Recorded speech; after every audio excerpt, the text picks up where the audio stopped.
Hey guys, I'm the Plant Gals, and today I'm going to be filming a video on my favorite plants of September, as well as giving a little update on some of my plants and how they're doing in my dorm so far.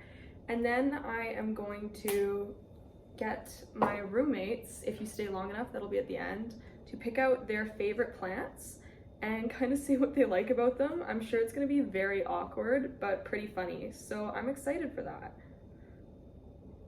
Overall, my favorite plants this month have kind of been all over the place, but I can say that they each in their own way have kind of revitalized my love for that type of plant.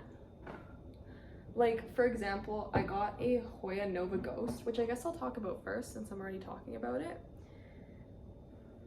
And that plant has totally revitalized me to start collecting Hoya again.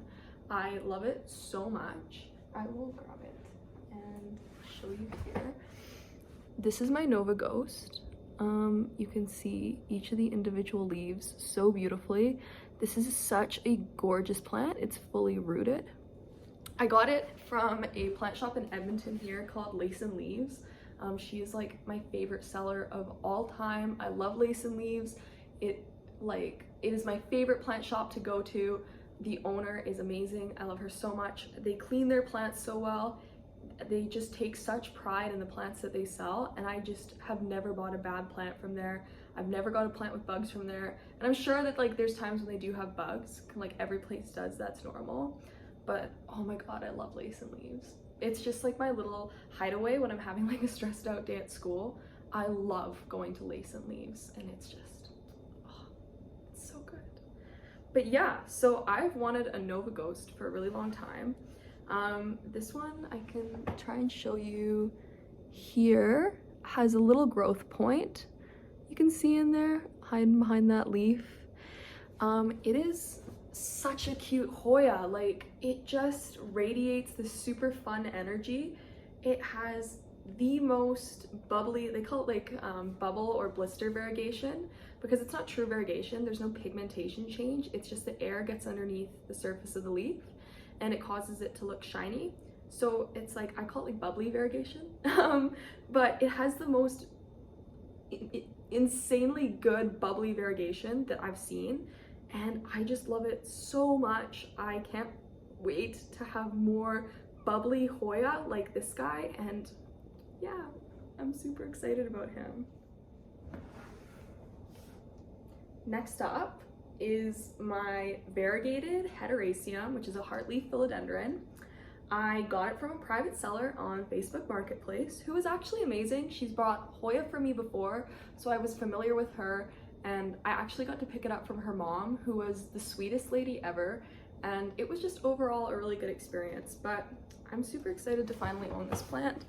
It might be kind of hard to show, but without the leca or the pollen coming out. But yeah, this is him. He's so cute.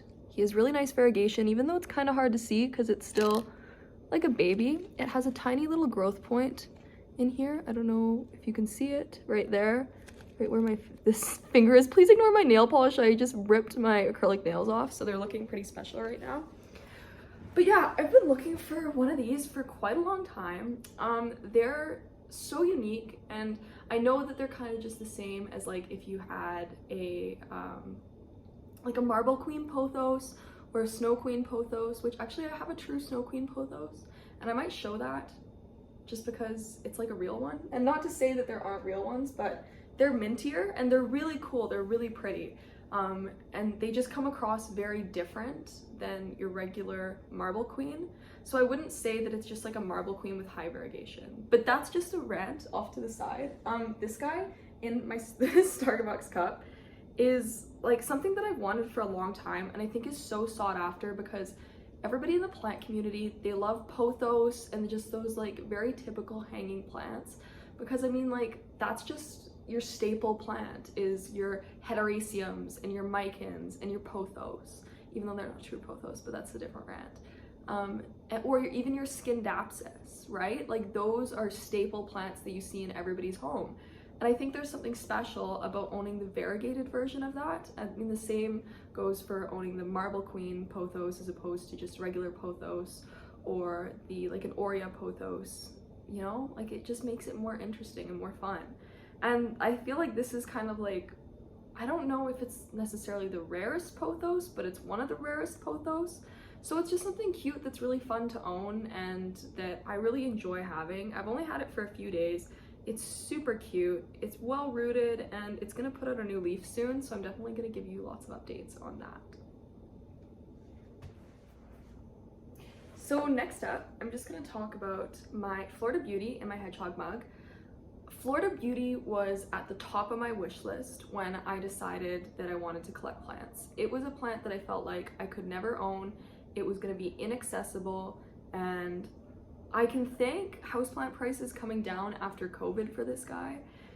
He is just so special to me. So I got him as this leaf. So it's like not bad variegation, but pretty low. And then he put out this leaf and I was like, oh, he's kind of gonna be low variegation or reverted.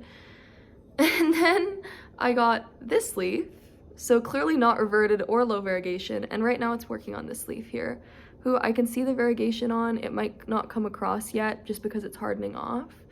I also have an obliqua node in here, which I'm super excited about. It's like, I don't even know if you can see it. It's just kind of hanging out in the moss that this Florida Beauty lives in. But yeah, it's so cool to own one because it's something that I thought that I would never be able to own. Even though I own such a tiny little baby one, it's really special. And I think it's one of those plants that like everybody wants, and the price stays pretty high on for the most part because it's just like, it's so unique. I mean, it's variegated, it has a cool leaf shape, it's yellow variegation, which I think is sometimes better and cooler than white or regular cream variegation. It's just more interesting. And yeah, I was just super excited to get the opportunity to have that plant, and it's a favorite for me this month because it's put out 2 leaves this month. The really beautiful yellow variegated one, and then that new one that I showed you. So it's doing big things that I really enjoy and I can just be happy about. So that's what I'm loving. And then I think I'll also show at the same time, this is my monstera albo. This is its first leaf. This is the only leaf I got it with. And then this is the leaf it put out. So I can show it up close. But yeah, so I got it as just this big leaf here. It's got fenestrations, it's beautiful, I love it so much. I was like, oh, it's got probably mid-tier variegation, then I'm happy to keep it like that. And then it put out this leaf, and I was like, you're kidding me. This is borderline like owning a mint monstera. It is so nice, like, oh, look at it.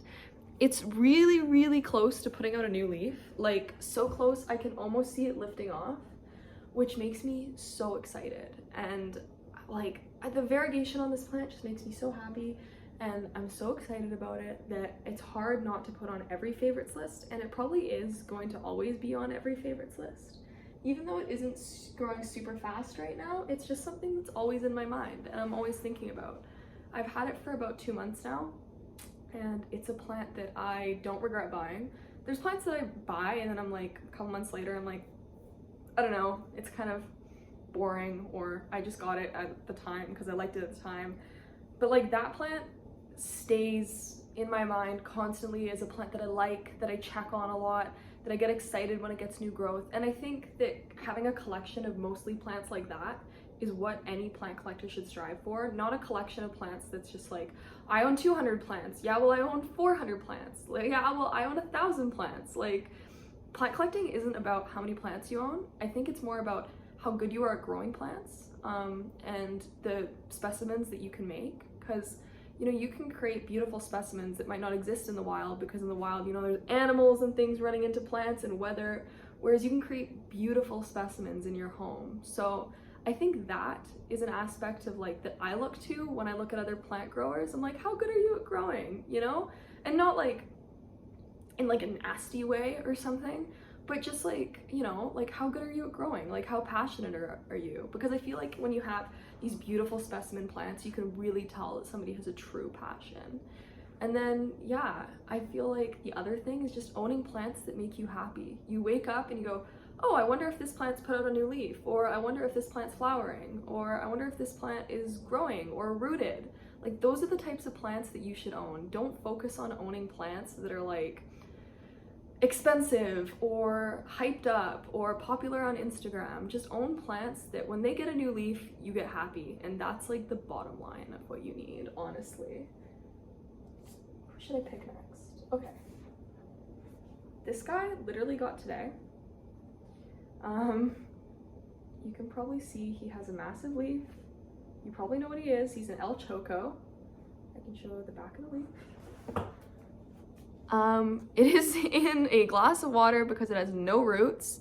It came as just a giant chonk. I don't know what happened to it, where it came from.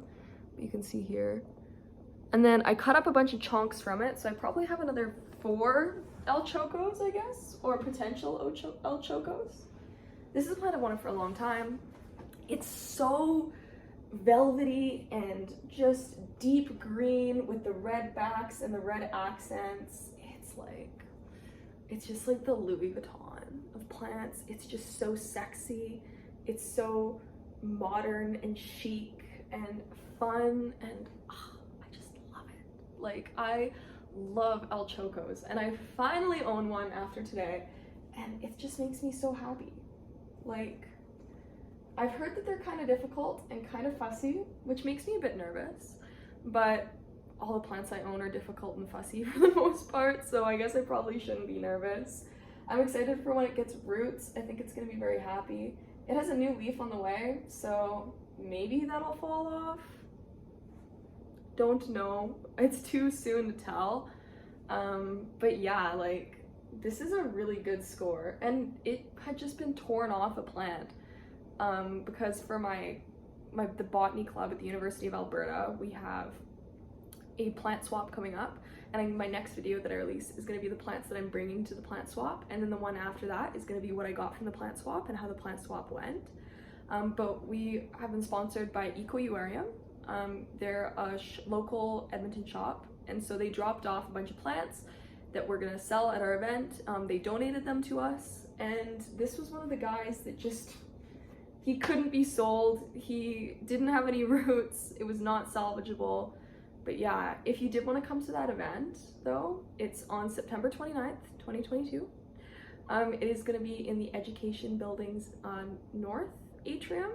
Just DM me if you have any questions about it. It's going to be so much fun. Like, I am so excited about it. I couldn't be more excited about it. It's like my baby. I pitched the idea and I'm planning it, and with the help of everybody else in my club, who are all such amazing people. The executives in my club and the crazy nerdy planty people in my club are the best people. I absolutely love that I got to be a part of it. So I think it's so fun that I kind of have this plant that like is a plant that I've wanted for a long time, and also represents my club and kind of where I come from and everything like that. So that makes me happy.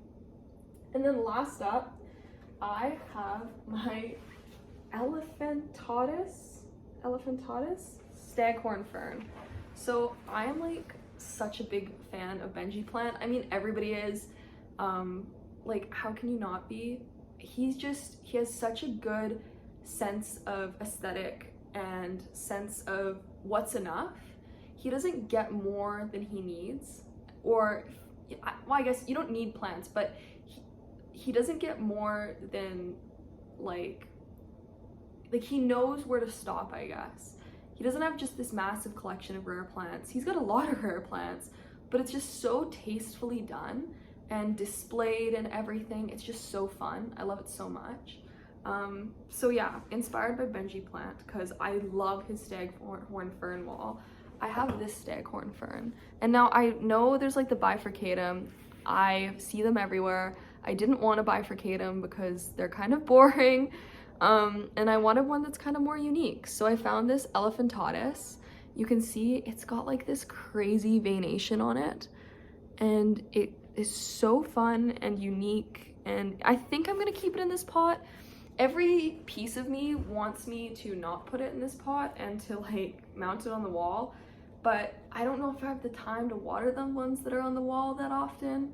So I think he might just kind of have to stay in his funky little pot here, which does make me sad, but it's what's best for me in my collection. He also has a new leaf who's been getting bigger every day. I'm so excited about that. And overall, just like so excited about all these plants. And I mean, I'm always excited about all of my plants. These are just some of the ones that I guess I'm more excited about. But yeah, like I will take you into my room and we will take a look at some of the plants, what they're doing, if I've moved them, and if there's anything noteworthy going on in there. Here's a super funky one. This is my Philodendron Calkins Gold. It just put out this new leaf here, and it's got another little guy on the way.